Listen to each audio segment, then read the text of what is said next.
He knocked it to the floor with a swift lash of his arm. "What did you hear?" Panic swelled in her chest as she met the blaze of fury in his eyes. He clenched his jaw, flexed and fisted his hands at his sides, waiting for an excuse to use them. A pit of despair, the gnawing sense of being trapped and at his mercy, filled her gut. She marshaled what courage she could and fumbled with the 2-carat diamond on her left hand. On nights like tonight, her jewelry felt like a noose. "Nothing, really, With a jarring smack, the back of his hand connected with her cheek. Pain streaked through her and weakened her knees. She tasted the familiar metallic flavor of blood and had to suppress the urge to vomit. "Don't lie to me, Tess. Don't ever lie to me." His tone was frighteningly calm, like the lull before a Texas tornado. "What did you hear?" Frantically, Tess tried to remember exactly what the man on the phone had said to Randall. The call had puzzled her, she recalled, and the male voice had been unfamiliar. "We took care of Riley Fannin. He won't be a problem anymore." Tess caught her breath when the man's strange words came back to her, and she jerked her stunned gaze up to Randall's. "You idiot. I told you never to call me on this line," Randall had answered. "Sorry, boss, I thought—" But whatever the man had thought had been lost when Randall slammed down the phone, disconnecting the call. Now Tess blinked in disbelief as the significance of what she'd heard sank in. Icy fingers of horror clawed at her. "You killed him." "Give me some credit. I'm not stupid enough to dirty my hands with such things." No, of course not. Randall wielded his power and position like a despot.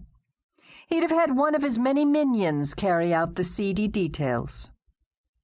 "But you knew about it. You ordered his murder, didn't you?" Just the idea made Tess nauseated, lightheaded with shock. A sarcastic grin tugged one side of Randall's thin lips. "You always were the smart one, weren't you? Which is why I've always kept you out of my business affairs. I didn't need your bleeding-heart sanctimonious morality interfering with the way I do business." "Murder is not business. It's criminal. Evil." She should have kept her mouth shut. She knew what it meant to challenge Randall. But everything inside her, and everything she believed, balked at the obscenity of what she was learning. Randall stepped closer, grabbing her arm with a vice-like grip. She gasped as his fingers bit into her arm. "Are you threatening me?" He growled, his nose shoved close to her face. "No." "Good. Your sister wasn't smart enough to keep her whoring mouth shut. I'd hate to have to deal with disloyalty from you the way I did with her." Tess's stomach somersaulted, and she shook her head in confusion. "Angie? What does this have to do with Angie?" "Only that when she got a notion to hold my business dealings against me, she, like Fannin, learned how I deal with traitors."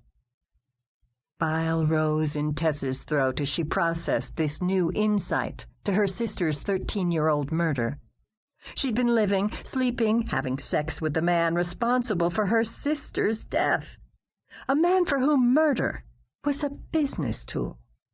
She'd known he had a bad temper, known he became violent when she angered him, but had never imagined the scope of his malice or his immorality. And now that she knew the true extent of Randall's treachery, what could she do? "Her pimp owed me money," she heard Randall say, though her mind already reeled with the implications of his previous revelations. "He handled Angela when she stepped out of line, and I forgave his debt.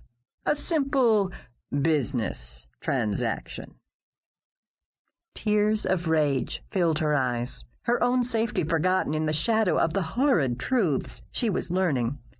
"You bastard," she muttered with every bit of venom that seethed inside her. Randall jerked as if hit. Fire erupted in his eyes, and he